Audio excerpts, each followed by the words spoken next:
എന്റെ പൊന്നാര ചെറുപ്പക്കാരെ, നമുക്കൊരു 100 സ്വലാത്തല്ലാന് 86,400 സെക്കൻഡാണ് 24 മണിക്കൂർ. അതിന്റെ ഇടയിൽ സമയമില്ലെങ്കിൽ എത്ര വീഡിയോസാണ് ഇൻസ്റ്റയിന്നും സ്റ്റാറ്റസൊന്നും യൂട്യൂബ് റീൽസൊന്നും നമ്മൾ കണ്ടു തീർക്കുന്നത്. ഇതാണ് നമ്മുടെ ജീവിതത്തിലെ പരിപാടി.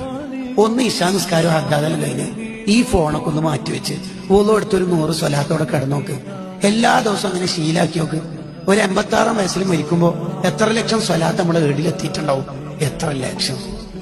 10,000 സ്വലാത്ത് എല്ലാ ദിവസവും ചൊല്ലുന്ന ഉസ്താദിനെ പരിചയപ്പെടുത്തുന്നുണ്ട് ഷെഹ്റാൻ ഇമാമ് തന്റെ ലവാഖി അൻവാറുൽ ഖുദ്സിയ ഫിൽ ഉഹൂദുൽ മുഹമ്മദിയയിൽ.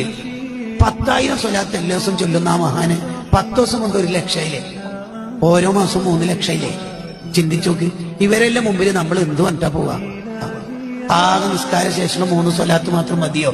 പോരാ, ഒരെണ്ണം വെച്ചിട്ട് സ്വലാത്ത് വേണ്ടേ? എല്ലാ ദിവസവും നമ്മളെ ഏറ്റവും കൂടുതൽ സ്നേഹിച്ച നബി സല്ലല്ലാഹു അലൈഹി വസല്ലം തങ്ങളുടെ അടുത്ത് നമ്മളെ പേരല്ലേ പ്രകടിപ്പിക്കാൻ പോകുന്നത്? അതല്ലേ പോകുന്നത്?